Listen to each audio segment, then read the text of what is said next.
Hi అండి అందరికీ. ఈరోజు మేము చికెన్ బిర్యానీ చేసుకుంటున్నాం అనమాట. So first time basmati rice. So ఈ బాస్మతి రైస్ తోటి ఫస్ట్ టైం చేస్తున్నాను. సో నేను చికెన్ బిర్యానీ ఎలా తయారు చేస్తాను అన్నది చూపిస్తాను అనమాట. తప్పకుండా చూడండి. ముందుగా ఆనియన్స్ని ఫ్రై చేసుకుందాం. సో రెండు పెద్ద ఉల్లిపాయలను కట్ చేసుకొని డీప్ ఫ్రై చేసుకోవాలి. సో మనకు ఆనియన్స్ క్రిస్పీగా రావాలని అంటే తప్పకుండా మనం లో ఫ్లేమ్లోనే ఫ్రై చేసుకోవాలన్నమాట. Once onions fry golden brown వచ్చిన వెంటనే మనం స్టవ్ ఆఫ్ చేసుకొని వాటిని వేరే ప్లేట్లోకి ట్రాన్స్ఫర్ చేసుకోవాలన్నమాట. లేదనంటే అవి తొందరగా మాడిపోతాయి. సో స్టవ్ ఆఫ్ చేసుకొని వేరే ప్లేట్లోకి తీసుకుంటున్నాను నేను. సో ఇలా లో ఫ్లేమ్లో చేసుకుంటే చాలా క్రిస్పీగా వస్తాయి అన్నమాట. చూసారు కదా ఎంత క్రిస్పీగా ఉన్నాయో.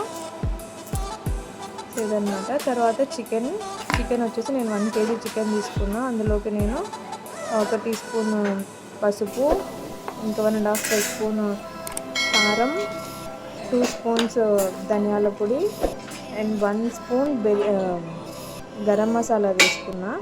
ఇంకా ఉప్పు వచ్చేసి మన టేస్ట్కి తగ్గట్టు వేసుకోవాలి. సో నేను అవన్నీ ముందే వేసేసాను అనమాట, చూపించకుండా మర్చిపోయాను అనమాట వీడియో తీయడం. ఇది వచ్చేసి బిర్యానీ మసాలా అనమాట. ఇది వచ్చేసి 2 స్పూన్స్ దాకా వేసుకున్నాను. ఇంకా అల్లం వెల్లుల్లి పేస్ట్ అనమాట ఇది. సో ఒక ప్యాకెట్ అనమాట. ఇది 5 రూపీస్ ప్యాకెట్ అనుకుంటా. సో ఇది 5 రూపీస్ ప్యాకెట్ మొత్తం వేసుకున్నాను. తర్వాత పెరుగు ప్యాకెట్ 10 రూపీస్ ప్యాకెట్స్ 1.5 ప్యాకెట్ వేసాను. తర్వాత చికెన్ మసాలా 5 రూపీస్ ప్యాకెట్ ఒకటి మొత్తం వేసేసి మొత్తం బాగా కలుపుకున్నాను అనమాట. ముక్కలకి పట్టేలాగా బాగా కలుపుకోవాలి. తర్వాత మనం ఆల్రెడీ ఫ్రై చేసి పెట్టుకున్న ఆనియన్స్ ఉంటాయి కదా, ఆనియన్స్ని కూడా వేసి కొంచెం ఆయిల్ వేసుకొని బాగా ముక్కలకి పట్టేలాగా బాగా కలుపుకోవాలన్నమాట. అలా కలిపిన తర్వాత ఒక 1/2 అవర్ మనం పక్కకు పెట్టేసుకోవాలి. అలా పెట్టడం వల్ల ఏంటి అంటే ముక్కలకు మనం పట్టించిన మసాలా అనేది ముక్క లోపల వరకు దిగుతుంది. అప్పుడు మనం తింటున్నప్పుడు ఆ టేస్ట్ అనేది కూడా మనకు ఆ మసాలా టేస్ట్ కూడా బాగా తెలుస్తుంది ముక్కకు. సో కాబట్టి ఒక 1/2 అవర్ పక్కకు పెట్టేసుకోవాలి. తర్వాత 20 minutes బ్యాక్ నేను ఈ బిర్యానీ రైస్ని బాగా వాష్ చేసి నానబెట్టుకున్నాను అనమాట. సో ఇప్పుడు దీన్ని మనం ఉడికించుకోవాలి. సో ఒక గిన్నె తీసుకొని అందులో ఆయిల్ వేసి బాగా వేడెక్కనివ్వాలన్నమాట. వేడెక్కిన తర్వాత ఒక 2 బిర్యానీ ఆకులు, 2 మరాఠీ మొగ్గ, రాతి పువ్వు ఉంటే వేసుకోవచ్చు, లేదంటే స్కిప్ చేసుకోవచ్చు. ఇంకా అనాస పువ్వు 2 వేసాను. చెక్క, దాల్చిన చెక్క, ఒక లవంగా, ఒక యాలక్కి. ఇది వచ్చేసి టేస్టింగ్ సాల్ట్ అనమాట. సో ఇది వేసి బాగా వేయించుకోవాలి. వేయించుకున్న తర్వాత మనం వేసుకోవాలన్నమాట. నేను ఒక గ్లాస్కి 1.5 గ్లాస్ వాటర్ పోసుకొని నేను ఉడికించుకుంటున్నాను. సో ఎసరు బాగా మరిగే వరకు మూత పెట్టి ఉడికించుకోవాలి. తర్వాత వేరే స్టవ్ మీద నేను ఇలా దోశ పెనం పెట్టుకున్నాను అనమాట. ఎందుకంటే నాకు మందంపాటి గిన్నె లేదు కాబట్టి, అడుగు మందంగా ఉండే గిన్నె లేదు కాబట్టి నేను ఇది తీసుకున్నా. దీని మీద ఇడ్లీ పాత్ర పెట్టాను అనమాట. ఇడ్లీ పాత్ర ఎందుకు తీసుకున్నాను అంటే ఇడ్లీ పాత్రలో ఆవిరి అనేది బాగా పడుతుంది కాబట్టి. సో చికెన్ కూడా బాగా తొందరగా ఉడికిపోతుంది ఆవిరికి అని నేను ఇది తీసుకున్నాను అనమాట. చూడాలి. సో ఒకవేళ ఈ ఐడియా అనేది మీకు నచ్చినట్లయితే తప్పకుండా లైక్ చేయండి. సో గిన్నె ప్రీహీట్ అయిన తర్వాత చికెన్ని దానిలో ట్రాన్స్ఫర్ చేసుకొని మూత పెట్టేసి ఉడకనివ్వాలన్నమాట. సో మనం ఇంకా ఆల్రెడీ ఇక్కడ మనం ఎసరు పెట్టుకున్నాం కదా, ఎసరు కాగిపోయింది కాబట్టి మనము ఆల్రెడీ నానబెట్టుకున్న బాస్మతి రైస్ని ఇందులో ట్రాన్స్ఫర్ చేసుకుంటున్నాం. సో ట్రాన్స్ఫర్ చేసుకొని బాగా ఉడకనివ్వాలి.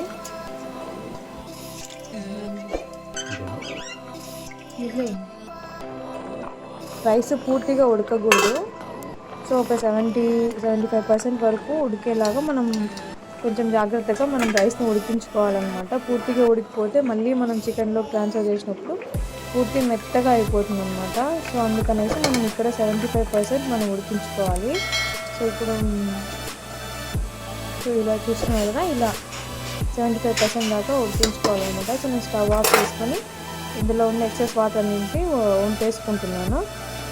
సో ఎక్సెస్ వాటర్ అన్నీ వంపేసిన తర్వాత మనం ఆల్రెడీ చికెన్ ఉడికిస్తున్నాం కదా, సో ఇడ్లీ పాత్రలోకి ఆ చికెన్ ఇడ్లీ పాత్రలోకి మనం ఈ మిగతా రైస్ అంతా స్ప్రెడ్ చేసుకోవాలన్నమాట. కొంచెం సో అట్లా గెరిటతో కొంచెం కొంచెం స్ప్రెడ్ చేసుకోవాలి. సో నేను ఒక ఫోన్తో చేయబట్టుకున్నాను, ఇంకో ఫోన్తో ట్రాన్స్ఫర్ చేసుకున్నాను అనమాట. మీకు లేట్ అవుతుంది అందుకనేసి నేను ఫోన్ పెట్టేసి మొత్తం అంతా సర్దేశాను అనమాట. సో అట్లా సర్దేసుకున్న తర్వాత పైన మనం ఆల్రెడీ ఫ్రై చేసి పెట్టుకున్న ఆనియన్స్ ఉన్నాయి కదా, ఫ్రైడ్ ఆనియన్స్, వాటితో గార్నిష్ చేసుకుంటున్నా. ఫ్రైడ్ ఆనియన్స్ అండ్ కొత్తిమీర చిన్నగా కట్ చేసుకొని కొత్తిమీర ఫ్రైడ్ ఆనియన్స్ తోటి నేను గార్నిష్ చేసుకుంటాను. ఫస్ట్ టైం చూస్తుంటారు కదా ఇడ్లీ పాత్రలో చికెన్ బిర్యానీ చేసుకోవడం, కుండ బిర్యానీ చూస్తుంటారు, కుక్కర్ బిర్యానీ చూస్తుంటారు, ఇడ్లీ పాత్ర బిర్యానీ ఇప్పుడే చూస్తుంటారు అనమాట. ఇడ్లీ పాత్ర ఆవిరి బాగా పడుతుంది అని ఒక ఆలోచనతో నేను ఇది చేయడం అనమాట. నేను ఆల్రెడీ ట్రై చేశాను, బాగా వచ్చింది, అందుకనేసి ఇప్పుడు వీడియో తీసి పెడదామని పెట్టాను అనమాట. హాఫ్ అన్ అవర్ అయింది, ఆ రైస్ కూడా బాగా ఉడికిపోయిందండి, బాగా మెత్తగా పొడి పొడిగా. ఇంకా ముక్క కూడా ఉడికిపోయి ఉంటుంది ఆల్మోస్ట్. ఆవిరి బాగా, ఇడ్లీ పాత్ర కదా ఆవిరి బాగా పట్టుకుంటుంది కాబట్టి సో నో డౌట్ ముక్క కూడా బాగా ఉడికిపోయి ఉంటుంది.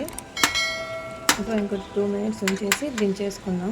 సో నా ఐడియా మీకు ఎట్లా అనిపించింది, ఇడ్లీ పాత్రలో బిర్యానీ చేయడం నచ్చితే ఒక లైక్ చేయండి. ఇంకా వచ్చేసి ఇంకా రైస్ అంతా ఉడికిపోయింది కదా, ఇంకా మొత్తం చికెన్ రైస్ అంతా కలుపుకోవాలి కాబట్టి పెద్ద గిన్నె తీసుకొని అందులోకి రైస్ అంతా బిర్యానీ అంతా ట్రాన్స్ఫర్ చేసుకుంటున్నాను. సో బిర్యానీ అంతా ట్రాన్స్ఫర్ చేసుకొని ఒక గరిటె తీసుకొని బాగా కలుపుకోవాలి. కలిపి చూస్తుంటేనే నోరు ఊడిపోతుంది కదా. పైన చికెన్ బిర్యానీ అంటే ఒక నచ్చిన వాళ్ళు ఎవరో ఉండరు. అలా గరిటె తీసుకొని అంత కింద నుంచి రైస్ అంతా తీసేసుకొని ఈవెన్గా కలుపుకోవాలన్నమాట. సో మరీ ఎక్కువగా కలిపేసిన రైస్ అనేది విరిగిపోతుంది అనమాట. సో చూసుకొని జాగ్రత్తగా కలుపుకోవాలి. సో ముక్క కూడా బాగా ఉడికిపోయింది ఇడ్లీ పాత్రలో ఆవిరికి. ఇదండి మన చికెన్ బిర్యానీ. సో మీరు కూడా ఇడ్లీ పాత్రలో బిర్యానీ ట్రై చేసి మీకు ఎలా వచ్చిందో నాకు కమెంట్ చేయండి. సో నచ్చితే తప్పకుండా లైక్ చేయండి, కొత్తగా తీసే వాళ్ళు సబ్స్క్రైబ్ చేసుకోండి, ఫ్రెండ్స్ అండ్ ఫ్యామిలీ మెంబర్స్కి షేర్ చేయండి. Thanks for watching.